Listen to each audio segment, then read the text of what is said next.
Hello friends, अगर आपने इस ड्रामे का पिछला पार्ट नहीं देखा तो लिंक डिस्क्रिप्शन में दे दिया है। शाओ जी स्कूल में बुक्स पढ़ते पढ़ते जा रही होती है। सामने से जिन शाओ बड़े स्टाइल से स्केटिंग बोर्ड चलाते हुए आ रहा होता है। तभी वो शाओ जी से टकरा जाता है, जिससे उसके सारे बुक्स गिर जाते हैं। वो जिन शाओ से कहती है कि बुक्स उठाओ, जिस पर वो हंसने लग जाता है और कहता है कि क्या मैंने सही सुना, ये मुझे ऑर्डर दे रही है?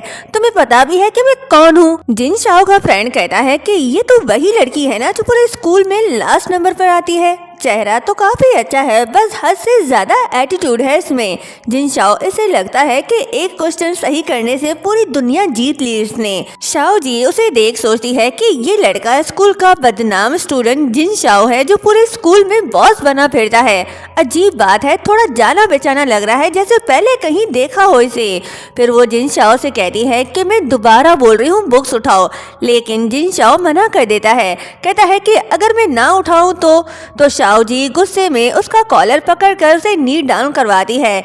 ये देख सभी हैरान। जिन शाओ तो शर्मिंदा फील करने लगा कि एक मामूली नाजुक सी लड़की ने उसे पकड़कर पटक दिया। जिन शाओ का फ्रेंड कहता है कि अरे भाई, इसने तो सीधा जिन शाओ को चैलेंज कर दिया, लगता है जिंदगी से तंग आ चुकी है। जिन शाओ इसके साथ सॉफ्ट मत होना, सीधा इसका काम तमाम कर देना। जिन शाओ खुद को शाओ जी से छुड़ाने की कोशिश करता है, लेकिन शाओ जी ने उसे इतना कसकर पकड़ा होता है कि वो खुद को छुड़ा नहीं पाता। सोचता है कि ये लड़की कितनी ताकतवर है, इसने तो सीधा मुझे नीचे गिरा दिया। शाओ जी कहती है कि उठाते हो या नहीं? 3 तक गिन रही हूँ, नहीं उठाया तो बुरा होगा। जिन शाओ कहता है अच्छा मुझे छोड़ो, मैं उठा रहा हूँ बुक्स। शाओ जी उसे छोड़ देती है तो जिन शाओ फौरन उससे दूर खड़ा हो जाता है और कहता है कि तुम्हें शायद पता नहीं मैं कौन हूँ, नहीं तो तुम मुझसे कभी भी पंगा ना लेती। अब भी वक्त है, मुझसे माफी मांग लो, क्या पता मैं तुम्हें माफ कर दूं। शाओ जी कहती है मुझे माफ करोगे? जिन शाओ इतरा कर कहता है हाँ। तो शाओ जी बुक्स उठाकर जिन शाओ के साथ उसके दोस्तों को भी मारने लगती है और कहती है कि तुम लोग किसी काम के तो हो नहीं, ना पढ़ते लिखते हो और ना ही कुछ और करते हो, बस सारा दिन लड़कियों को छेड़ते रहते हो, कपड़े भी ठीक से नहीं पहनते और ये बाल तो देखो बिल्कुल मुर्गे के चौंच जैसा कलर किया हुआ है। तुम लोगों में एक चीज भी नहीं जो स्टूडेंट जैसी लगे। अगर तुम्हारे पेरेंट्स को पता चला तो वो जरूर डिसअपॉइंट होंगे।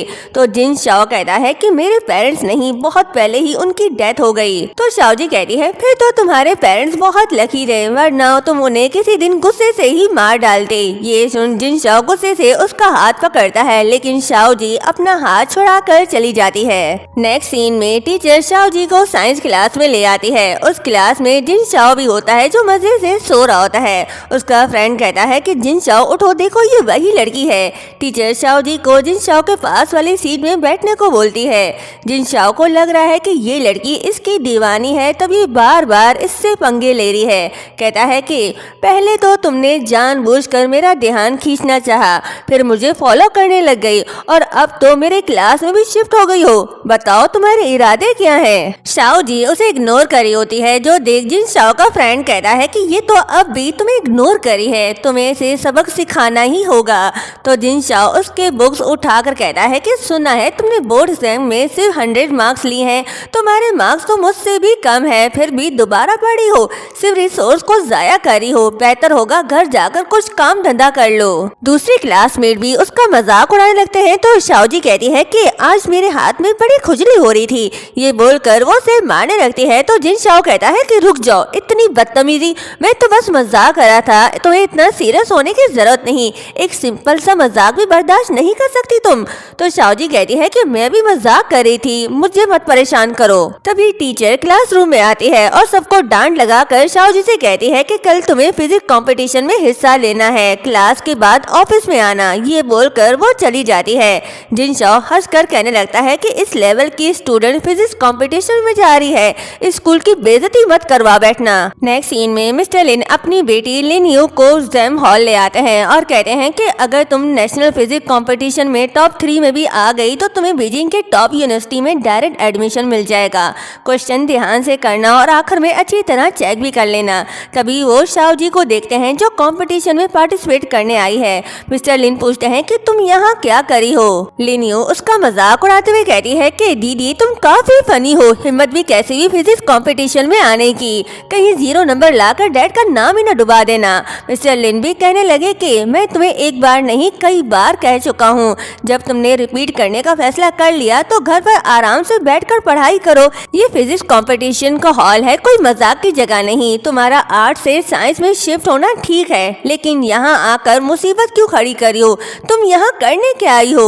लिन यू कहती है कि दीदी पिछली बार तुमने जी फैमिली के घर जाकर जो हंगामा किया था उसका हिसाब अभी तक डैड ने तुमसे लिया नहीं, और अब तुम फिर से लिन फैमिली के लिए परेशानी खड़ी करी हो। इतना सब करने के बाद तुम्हें सुकून नहीं मिला जो और बदनाम करने चली हो। तो शाओ जी की मुस्कुरा कर कहती है कि तुमने अभी खुद कहा कि ये कंपटीशन हॉल है, तो फिर मैं यहाँ क्यों नहीं आ सकती? तो मिस्टर लिन गुस्सा होकर कहते हैं कि तुम बस बर्दाश्त नहीं कर सकती कि तुम्हारी बहन तुमसे बेहतर है। जो लिन यू के पास है वो तुम्हें भी चाहिए, और सबके सामने ये सब दिखाना भी तुम्हारे लिए जरूरी है। क्या तुम्हें शर्म नहीं आती? मैं तुम्हें आखिरी वार्निंग दे रहा हूँ, अभी के अभी यहाँ से निकल जाओ, वरना। तभी टीचर भी वहाँ आती है और मिस्टर लिन से पूछती है कि क्या हुआ, कोई प्रॉब्लम है? शाओ जी टीचर से कहती है कि मेरे डैड मुझे कंपटीशन हॉल से निकलने का बोल रहे हैं। तो टीचर कहती है कि मिस्टर लिन ये ठीक नहीं होगा, शायद आपको पता नहीं, शाओ जी हमारे स्कूल की रिप्रेजेंटेटिव है इस कंपटीशन में पार्टिसिपेट करने के लिए। तो मिस्टर लिन कहने लगे ये कैसे मुमकिन है? वो सिर्फ एक आर्ट स्टूडेंट है जिसके बोर्ड एग्जाम में सिर्फ 100 मार्क्स थे।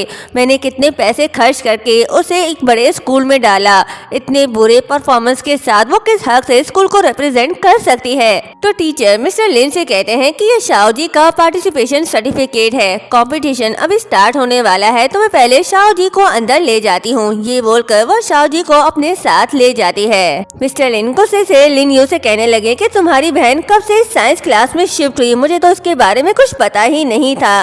तो लिन यू कहने लगी कि डैड शाओ जी एक पुअर स्टूडेंट है, वो मेरा मुकाबला कभी नहीं कर सकती, आप टेंशन मत लो।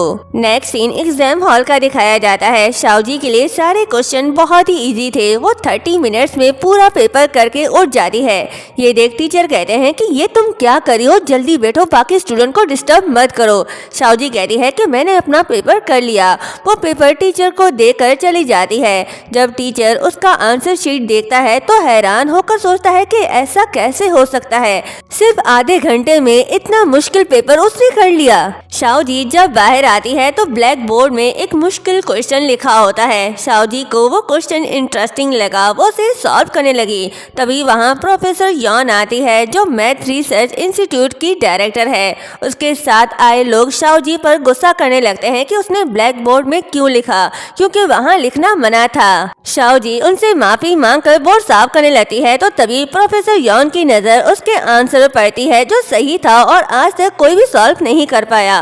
वो शाओ जी से पूछती है कि ये तुमने सॉल्व किया? शाओ जी हाँ कहती है। तो प्रोफेसर यॉन उसका हाथ पकड़कर पूछती है कि तुम्हारा नाम क्या है, तुम्हारी टीचर कौन है? शाओ जी कहती है कि मेरा नाम शाओ जी है, मैं सीनियर क्लास। प्रोफेसर यॉन हैरान होकर कहती है कि हाई स्कूल की स्टूडेंट होकर भी इतना मुश्किल सवाल सॉल्व कर लिया, तुम जैसी मैथ जीनियस टैलेंट अभी तक कहाँ छुपी थी? तुम्हारे पास कोई टीचर नहीं तो क्या मैं तुम्हारी टीचर बन जाऊं? और फिर अपने बारे में बताने लगती है। तो शाओ जी कहती है कि आपकी स्टूडेंट बनना मेरे लिए बहुत खुशी की बात होगी। तभी यहाँ हमें ये पता चलता है कि प्रोफेसर यॉन तो शाओ जी की स्टूडेंट थी, उनसे ही सब कुछ इन्होंने सीखा। वो 80 साल पहले वाली शाओ जी की तारीफें करने लगी, जो सुन शाओ जी बड़ी खुश होती है। सोचती है कि मैंने एक्सपेक्ट नहीं किया था कि मेरी फैमिली के अलावा और कोई भी मुझे याद करता है। नेक्स्ट सीन में शाओ जी क्लास में होती है। तभी जिन शाओ उसके डेस्क पर मिल्क टी रखता है और कहता है कि ये मैं तुम्हारे लिए लेकर आया हूँ, पी लो।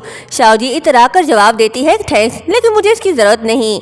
जिन शाओ का फ्रेंड कहने लगा कि देखो तो सही ये लड़की कितनी एरोगेंट है, मिल्क टी भी खुद से नहीं खरीद सकती। तो जिन शाओ उससे कहता है कि भाई समझा करो, असल में वो मुझे सीक्रेटली प्यार करती है। ये बात शाओ जी ने सुन ली, उसे गौर से देखने लगी। ये सुन फ्रेंड हैरान होकर कहता है कि क्या जिन शाओ तुम इस मामले में कोई मिसअंडरस्टैंडिंग तो नहीं हुई ना?